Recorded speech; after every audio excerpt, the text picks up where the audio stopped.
Hey guys, my name is Rai. Today, I wanted to talk about the most recent key I did in my Vengeance Demon Hunter, which is a plus 16 Stonevault.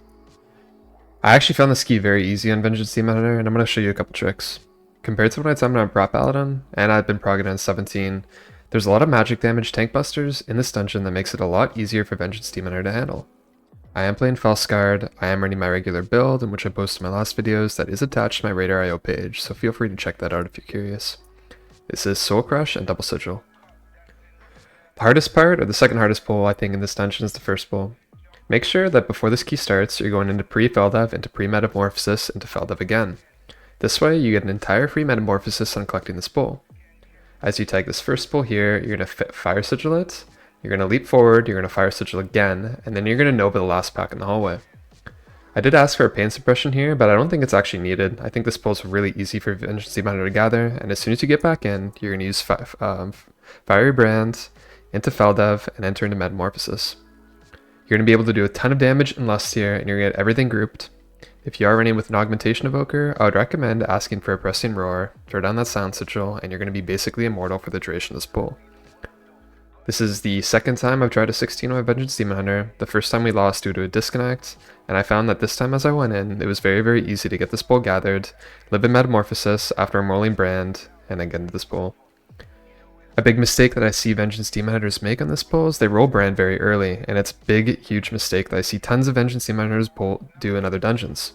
You want to brand as late as possible for when things are grouped.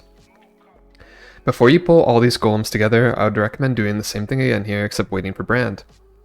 One of the number one rules you should be doing on Vengeance Demon Hunter is before you go into these new pools, make sure, and as I've talked about in one of my other videos, that you have brand and Feldev going into these new pools. You'll see here I throw glaive, I brand, and get everything grouped. The reason why is you should get into good habit of trying not to resend brand on packs unless you absolutely have to. Brand's a great way to stabilize, and if you're playing a Soul Crush build, which you probably should be at this point in the season, it's going to give you time to build frailty on these mobs, kind of get things rolling, get some energy rolling, and get yourself situated into the pool. At this point, I don't find these mobs too deadly, but I am dealing with 3 frontals, I am dealing with some ground slams, and a lot of white hits, so making sure that brand on the opener here, and then rotating things like my Fiery Sigil, my Spikes, and my Feldev is going to be my imperative. One big thing to note, and I got asked this before too, and as I kind of end this poll and talk about it, is the minigame that you play on Vengeance Demon Hunter this season. Remember, in Felsguard, you're going to be very tanky, if not immortal, when in Metamorphosis and Fiery Brand, but outside of that, you want to do a really good job at rotating both your Parry Sigil and your Demon Spikes. I'm only running 1 point of Feed the Demon, which is more than enough, I think, this season, and at our current gear to be able to survive most things.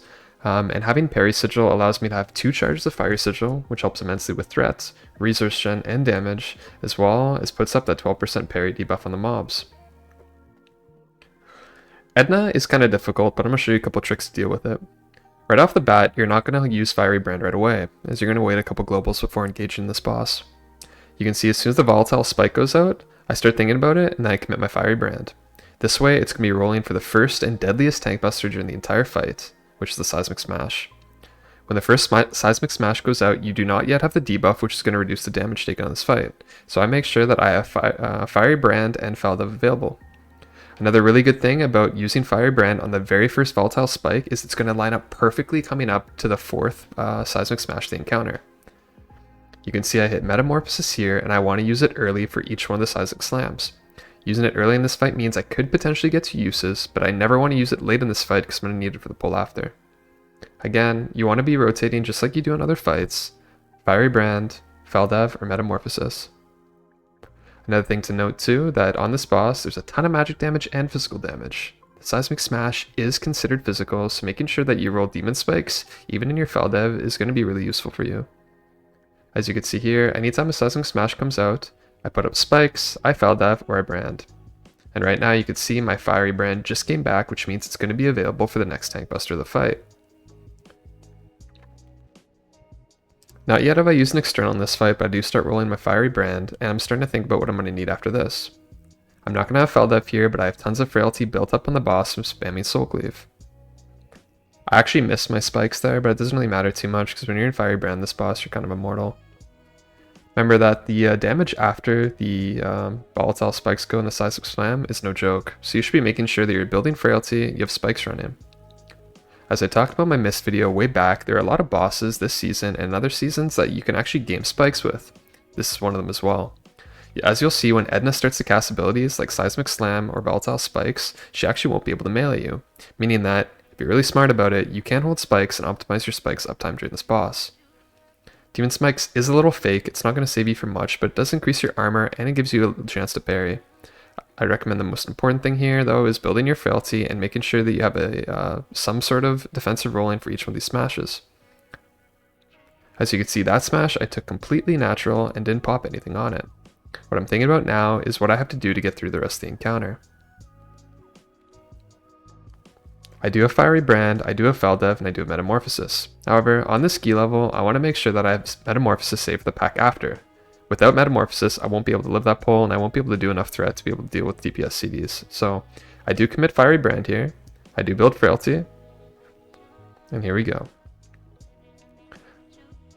I know that at this point, I probably have 2 more Seismic Slams left in the fight, maybe 3 if my team, starts to fall off in damage, but what I'm going to be doing here is alternating my Feldev, building Frailty, and as well keeping my spikes up, and if I really need to, I'm going to call for an external.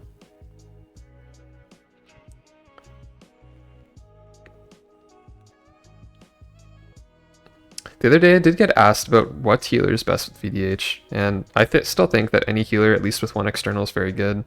Huge fan of Preservation Evoker on VDH, huge fan of Disc Priest, big fan of Bar Druid, but ultimately you can run a lot of different healers. I would try to avoid Resto Shaman, even though Resto Shaman's okay, it's got really low throughput for tank healing, and as well it doesn't really bring an external for you, so your gaps can get really bad and you can get kind of unlucky, especially if you're not running like a trinket that can save you for when you need to handle a tank buster with an external. This pull I make a pretty big mistake, and as you can see I don't have a sigil ready. But what's really important is when you're countering this pull, you always want to pull the right first. The Despoiler is going to queue up Shadowclaw pretty early in this pull, and you want to make sure that you're kind of grouped together before taking it. I do pop Metamorphosis right away and go right into Feldev, and there's 2 reasons why I do this here. 1, when the mobs are running at me, I want to be sure that I'm building some parry on them and some frailty with my parry sigils and my Spirit Bomb, but 2, that first Shadowclaw is going to be the most deadly. Because the Despoiler is running in at me from an angle and I haven't yet hit him yet, I do not have Frailty up on him from Soul Crush, and Brand's the only thing rolling. But as you can see, this next Shadow Spike or Shadow Claw isn't as deadly as it was the first time. I am cutting at the end of this pull because I want to make sure that I have Feldev into the next one. This is the scariest part of the pull for me, but it's okay because my Boom can manage to send all his DPS CDs and delete it. This key level, usually you'll have both your Shaman and your other class sending on this pack, but we are so fast that our Shaman did not actually have cooldowns up. This pull I actually do a pretty bad job gathering at, and I want to kind of make a comment here on it, is I do call for one of our team members to go and kick the guy down the hallway for the Piercing Whale, but it goes off and our Shaman ends up dying here before he can press his defensives. In this composition, we have a very, very tough time on kicks, as we have a Boomkin, as we have a Disc Priest, and we have an Aug Evoker. It means our kicks are on a very long cooldown. So here, what we're going to be trying to do is make use of Silent Sigil and Beam. However, now that we've used both of them, it means that we're kind of on a half-life for how we can get through this pull. If you do manage to get targeted by the censoring gear, it's going to be very hard for you on Demon Hunter to recover. You can't Spirit Bomb when you're censoring geared, so you can only use a Soul Cleave, and you can use your Fracture. As you can see, when this dome ends and I'm out of Feldev, I'm going to be taking a ton of damage. I end up committing Darkness for myself, and eventually too, until I get Spikes and Parry Sigil back, I want to end up kiting. When this next Parry Sigil falls, and my Spikes are done, I kind of want to get out of this pack. As you can see, I get silenced, I can't Spirit Bomb, and I'm out. This, in my opinion, is the hardest pull in the entire dungeon on Vengeance Demon Hunter, and the main reason why is, compared to playing a prot paladin, you don't really have the control of locking down a mob. If you miss a kick, especially in this composition, it's very, very hard to recover, and I think that after this, you're going to be in the clear. I'd recommend, if you're doing this key on 14, 15, or 16, that you could break up this pull, or depending on your composition, take a different approach than I did. I treated this dungeon like I did my prot paladin's dungeon, so I had a really tough time acclimating myself to that pull, especially not thinking about that I didn't have the same amount of kicks. Disc Priest and Boomkin is very hard with Vengeance Demon Hunter, as it was very different back in Dragonflight. It's a little bit different now. Again, we're fighting a despoiler, so you need to commit one of two things. There's 3 despoilers in this dungeon. As I talk about in my Dawn video, you always want Fiery Brand, Baldev, or Metamorphosis for any tank buster. Once you have these things rolling, you get your demon muzzle up from any of your sigils, and as well, you have some frailty kind of going. They're not going to hit too bad, but you need to recognize there's a lot of other damage going on in this pack as well. It's not just the Shadow Claw that you have to worry about, but white hits from all these other mobs, the Despoiler AoE, and making sure that you can help kick your Piercing Wail from one of the targets, and as well kind of get everything locked down. As you can see in this pack, and what I talk about a lot, is that once you're in Metamorphosis and Brand, you're pretty much immortal. So the first Despoiler in this dungeon, I made sure I had Metamorphosis and Brand, and it died in my DPS CDs. This one, I had Metamorphosis and Brand, and again, it died in my DPS CDs. But you know, this next one, I'm only going to have Brand for, so it might be a time in which I call for an external, or ask my team for help. On these packs specifically, we want to make sure that, you know, I'm not committing too much, and you could see this entire pull, I'm getting blasted by white hits because I'm holding everything. I ended up committing my Faldev here at the very end of this pull as my spikes run out because I don't want to die, but the one thing that I absolutely cannot do is hit my Fiery Brand. I need that Fiery Brand for that first Despoiler hit, or chances are I'm going to die. Again, this is only the second time I've kind of been on this this key level in Stonevault, but I didn't find it to be too bad. As you'll see here, I take the first Shadow Claw and I take absolutely no damage. The reason why is I was able to get into this pack, build Frailty, and get Demon Muzzle up, on top of having Fiery Brand for that first hit. Vengeance Demon Hunter is very, very good against magic damage, so anytime I kind of have the ability to, you know, prepare to take a hit like that, I should be pretty tanky. I do hit Faldev here in anticipation of my next Shadow Claw, and this one hits quite a bit harder. I don't actually get my Demon Muzzle up, and my Frailty is pretty low, but I do manage to survive just okay. Our Augmentation Evoker did go down to a swirly as she hit Breath, but she's on her way back, and we're ready to counter this boss. If you've tanked this boss before, you know there's really not much to do in terms of tank busters or anything that you have to be worried about, but I give you the fair warning that just as about any key level on any boss, you should treat every boss and mechanic with respect, especially when you're playing something that's not completely meta. Vengeance Demon Hunter is pretty good, but you have to make sure that, again, you know, you have spikes rolling, you have Fire Sigil rolling, or anything to give you a little bit of active mitigation is going to help you a lot. I wouldn't say that Skarmrax slams are necessarily that difficult to deal with, but again, with the ongoing AoE going out, Crystal Shard explosions, and white hits, you know, you might find yourself taking a big spike of damage, and you'll see that drop low here a couple times, but I'm never really in full danger, as I'm still treating this boss with, you know, a level of awareness to make sure that I have something rolling. On VDH, I have no way of assisting my team in this fight, so it's up to my team to collect orbs and really pretty much blast the boss. I don't really have a lot of single target damage, and the only external I have in this team is Darkness, which we use later on in this pool.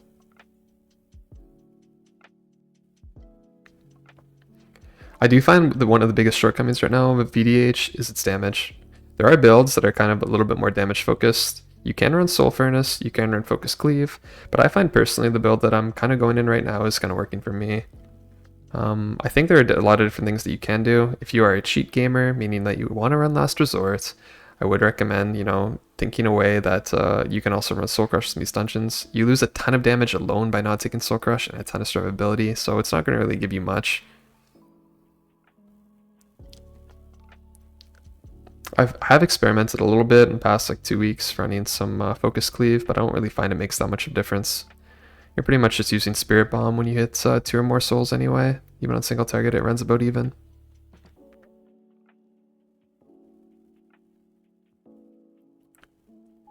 At this point in the boss at 45%, and pretty much all I'm doing in Discord is calling to where we're going to kill our next crystal.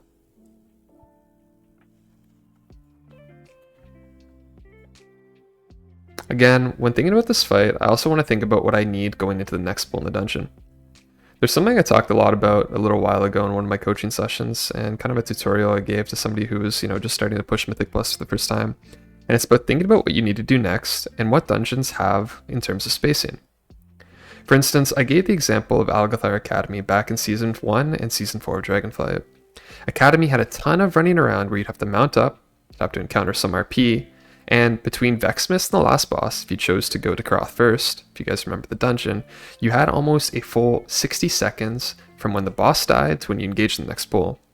That's because you were running over a bridge, you know, you're running up to past the tree area and up on top of the slope. Meaning that when there's a dungeon that has a ton of time in between pulls, it's often encouraged to resend your cooldowns. Now, how does this apply to tanking, and how does this apply to Vengeance Demon Hunter? So, you know, that's a good DPS tip, is if you have a lot of running between pulls, you know, you can definitely resend your cooldowns, right? Especially in this dungeon, Stonevault. When I finish this boss, I'm going to get on a minecart and go to the next area. The runtime is about 30 seconds, so I have 30 seconds to think about if I want to resend brand. That's completely okay if I want to resend mana. But one of the big things that I can give you as a kind of token of advice is think about how much time you have to run and spend between pulls. In Mists of Tyrna Scythe, sometimes it's actually okay to resend Feldev, or it's okay to resend Brand if you have a lot of time going on. For instance, at the end of Mistcaller, you can completely resend your Fiery Brand as late as possible, and you have almost a full minute between the timing ending of the RP and when you encounter the next pull after that boss. This ends up being the last shield of the fight and ends up living for a long time. We did leave an orb up, and our shaman does go down here because he decides to hold the CDs. I think in my head I would have sent, but you know, it's completely up to how he's feeling about sending his Tempest and whether cooldowns he has available. We do give him a res, but he decides to hold on to it just in case something goes wrong. At this point, you know, we could have maybe sent something else to kill the boss, but the boss does die and we do end up being okay. This boss should have been about 4 minutes, but it ended up being about, you know, 4:25, just because of that death at the end. So again, look at the time elapsed here, and when this video ends. By the time I get engaged in the next pack and get grouped, I have an additional 30 seconds, so if I needed to resend on that boss, it would have been completely okay. One tip that I really like to share is how you can set up these pulls when you have to run through mobs. What I end up really liking to do is use Misery or Nova to kind of get mobs situated and pull them back in a way in which buys me some time to build some frailty, to get my parry sigil down, and get my brand spread. As you see on this pull, I can end up committing my Fiery Brand and my meta pretty early here, and there's one specific reason why. Sometimes I talk a little bit about wanting to spread these things out, but this is actually a pretty small pull where everything should die by the time I have Metamorphosis ending, but more importantly, the pull after this is pretty small, and the pull after that is going to be very big. And what does that mean? Well, just like I talked about in my Dawnbreaker video, you absolutely want to have your routes designed around Metamorphosis if you're playing Felscard. Meaning that I can have one recovery pull where I send Fiery Brand, and then I have a pull where I send Metamorphosis. Here, our Priest Healer actually disconnected, and we kind of go into a little bit of moment of panic. You know, our Augmentation Evoker got the dot. Luckily, she has Scales and Renewing Blaze, but we have to wait for our Priest Healer to kind of come back here and get back in the game. Luckily, he does come back here in a second. Another additional note is why this kind of got scuffed up is we want to actually skip this pack of 4-chance. In my route, these aren't required at all for count. However, because our priest died and we had to res here, we did lose the Mind Soothe and the root. What I end up doing is pulling this all together. Now, you've probably been disappointed in the dungeon and realized that, you know, if you've been tanking it, you get slammed by these mobs. And that's completely natural. These mobs do a ton of damage, but I'm going to tell you the exact same thing as I tell you in every single one of these pulls. Start off this pull really early with Feldev, roll Fiery Brand, roll your Flame Sigil, roll your spikes, and then as soon as all those things are done, you should get out. We do call for beam, we do call for kicks, and right now, I absolutely cannot even commit Metamorphosis in this pack because I'm going to need it for next. This is a good time where you should tell your team that you need to CC, and if you don't think you can handle this pull, break it up. I'm not kidding when I say sometimes it's better to just pull a couple mobs and buy yourself some recovery time if you don't think you can live. There's absolutely no reason for me to pull massive like this. I only did it because my confidence was pretty high in this dungeon. We did not have Ascendance. We did have one charge Incarn that we sent, but absolutely too, these loader bots and as well some of the speakers this dungeon can do a ton of damage, and if our team wasn't ready for it, it's completely possible that we just started losing people or I fell over. So now going to this next pull, you're going to see I have everything up. I have Metamorphosis, I have Fiery Brand, I have Silent Sigil, we have Ascendance coming up on the left, and we have an Incarn. You can see on the right hand side of my screen, we have some Spymaster stacks, Cats at 40 and D Wilkes at 37, and I'm grouping this all together. I meta really early here, and the reason why is I need all of this stuff to die in a pretty reasonable amount of time. I pull in all these mobs together, and everybody's kind of thinking like, okay, can meta live this? But I start rolling my brand, and remember, I'm rolling brand in meta right now, meaning I'm doing a ton of damage, I'm not really worried about threat, and I drop my sigils down.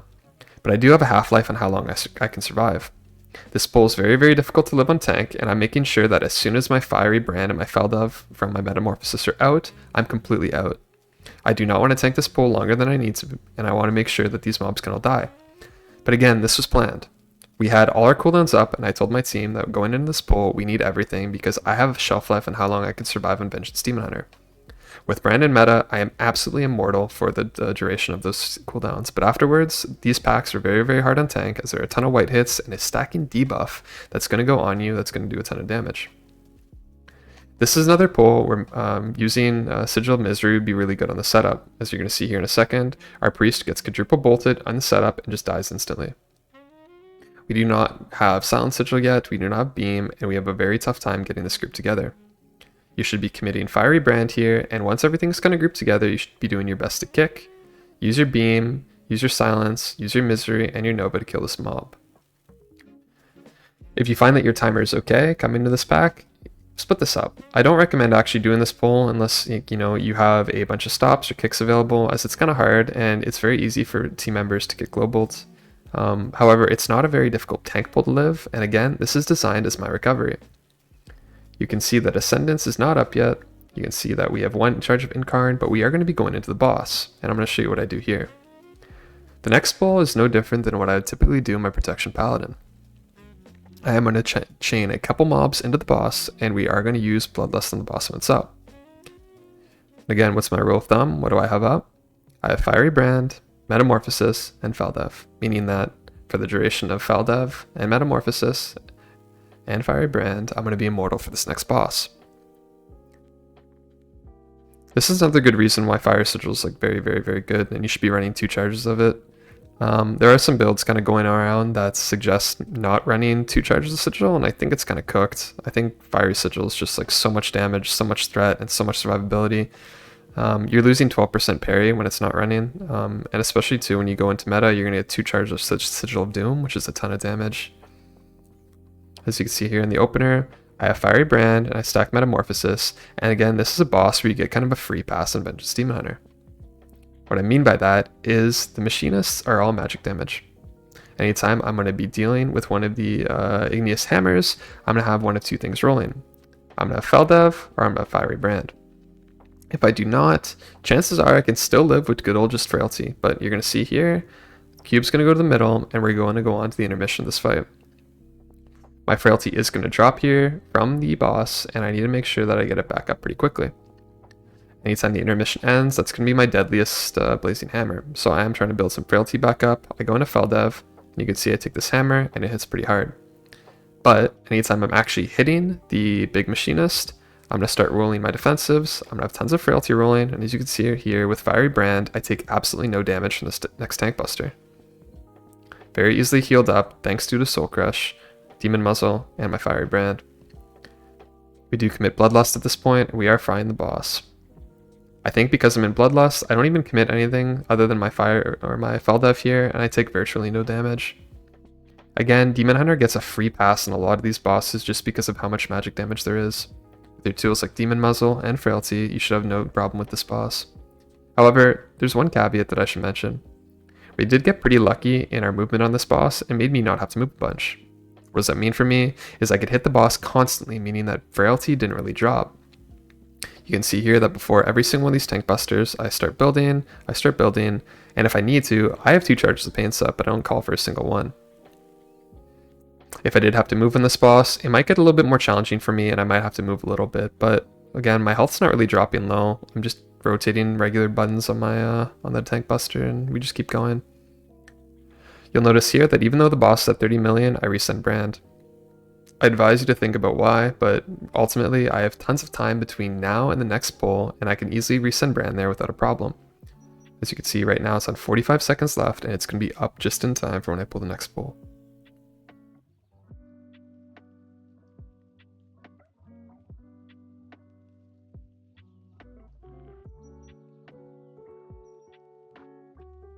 Our shaman does some matrix math here and decides that he has to die for some reason. I don't really know why, but he decided to run into the pool and kill his character before going into the last pull of the dungeon. Again, don't know why, some weird shaman technology, but that death I guess was intentional. But Not too worried, we have tons of time left in this dungeon, and the rest of this is still pretty easy on Vengeance Demon Hunter. You might have seen this skip before, and sometimes maybe you haven't. These honor guards are very cursed, do a ton of damage, have a ton of health, and charge all over the room. They're pretty deadly, so we decide to skip them. How do we do that? We have a player who is the Night Elf race, go and tag them, jump away, and then Shadow Meld. This way, that they run away, they charge away in the other direction, and they won't get into combat with us. If you are playing Demon Hunter and you are Night Elf, you can perform the skip on your own. Meaning that you can tag the mobs, let your team run through, and then come back, and when you're ready, go ahead and hit Shadow Meld. This pull is no different than most pulls I want to really talk about. You want to start by running your Fiery Brand. When your Fiery Brand falls, enter into Feldev, and when you're getting knocked from the Rock Smasher, make sure that you put a Silent Sigil down or you hit Nova. Scariest part of this pull is really the overlapping alloy bolts in your team on top of the Rock Smash. I'd also try to respect these Stonebreaker tank busters as well from the honor guards. I always try to make sure I at least have Demon Spikes and Parry Sigil running for these, as they are considered a physical hit and they are parryable. But you're going to see here on the way back in, as these mobs are kind of running out, my frailty is dropping, I have no Parry Sigil, and my Spikes is just up for 3 more seconds. I get hit by one of these in Spikes, and it hits pretty hard. Again, that's just a note about respecting these mobs and why you don't want to play 4 of them at once. But now we're into the caster part, and I think this part is pretty easy for VDH. Because these mobs are all casters, you're going to be able to put down your sigil, run Fiery Brand, and then when Fiery Brand expires, you can kick. But you're going to notice that even when bolts go through on me here, I virtually take no damage. When Fiery Brand's running, I wouldn't worry too much about the bolts, but I would worry about using Silent Sigil, Nova, and your kicks when Fiery Brand falls. If you built enough frailty, you should be okay on some of these, but again, if you get too many consecutive bolts in a row, it could be pretty hard. Remember, in this team composition, we only have a melee kick from me and the Shaman. We have a 1-minute beam, and our Disc Priest does not kick at all. I do choose to open this pack up with Silent Sigil, which I think is actually a mistake. I think I kind of, just didn't think about it, but now that you're going to see here, when I actually get knocked from the big rock guy here in a second, we have to move. I'm going to get double bolted, and I'm going to drop pretty low here. I don't have meta for 10 seconds, I call for a pain sup, and you're going to watch my health drop. I do immediately hit health pot, and I'm ready to call for a couple stops in these mobs. Again, this is only because, as you can see, I have no frailty on these mobs at all, and I can't really build anything on them. The scariest part of this pack is really if you can't get grouped. But, as you can see, as soon as I start building frailty, as soon as I get brand rolling, I'm pretty much immortal, and it doesn't even matter if 2 Earth Bolts are going through with me at the same time. Depending on your composition, I would be very tactful about how you actually choose to deal with this.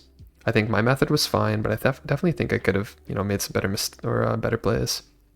I do intend on timing this key on 17. I thought, again, this was a pretty reasonable VDH dungeon and pretty easy compared to some of the other ones I've tackled, so I think I'm going to have to amend my play for the next time. Again, I haven't been playing VDH too long this season. This is I think I've done less than 40 keys, so I'm still learning a bunch of things and a bunch of my timings, but this seemed to be what worked for me so far. Again, I didn't have Fiery Brand on open here, so I did open with Metamorphosis, and I started rolling Fiery Brand as meadows, but to end. My DPS did have DPS CDs here, so the pack tends to melt, so it doesn't really matter too much. After Rock Smasher done, I know that my time in this dungeon and all my difficulties are going to be over. I faced every hard pull in this dungeon and every hard boss, and at this point, I pretty much just need to clear my debuff in this last boss, hit Soul Cleave, hit Spirit Bomb, Fiery Sigil, and I'll be good to go.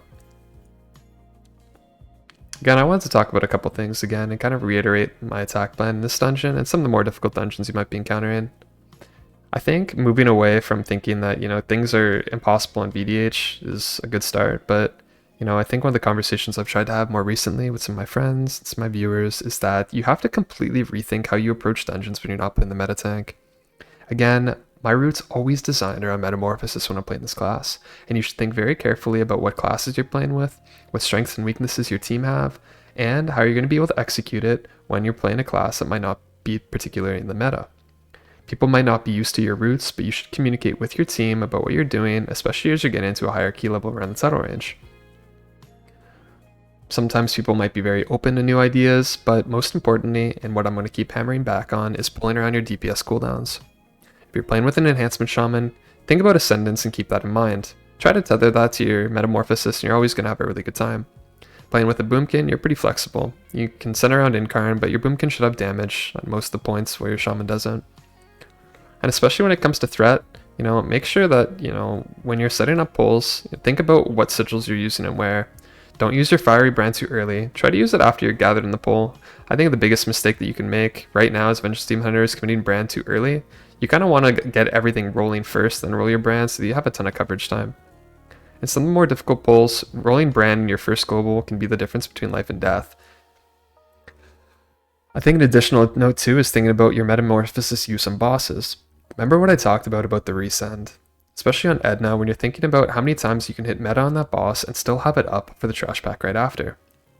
Usually Edna's about, on a 16 level, about 3:45, maybe 4 minutes, so if you do send it right on pull and send it right at that, 2-minute mark, you could technically have it back, but I chose, at least on this key level, to send it once.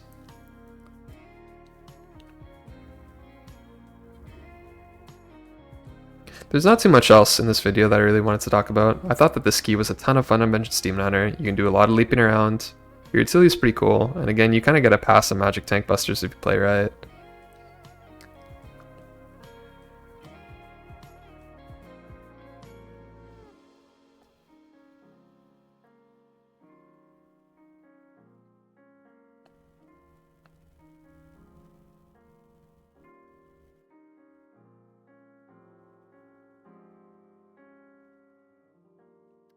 I guess before we end the ski, I'll just end this on a note.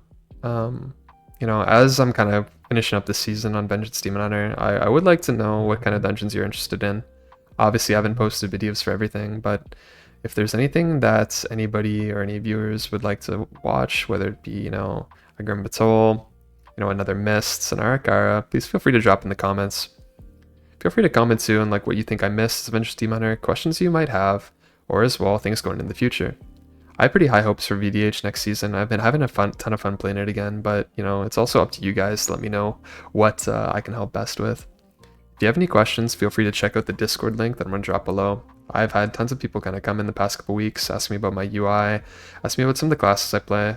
Not only limited to Vengeance Demon Hunter, but Boomkin and Preservation Evoker as well. So feel free to drop by, say hi, and ask any questions there. But again, thanks for tuning in. Appreciate all the love and support, and I'll catch you guys in the next one.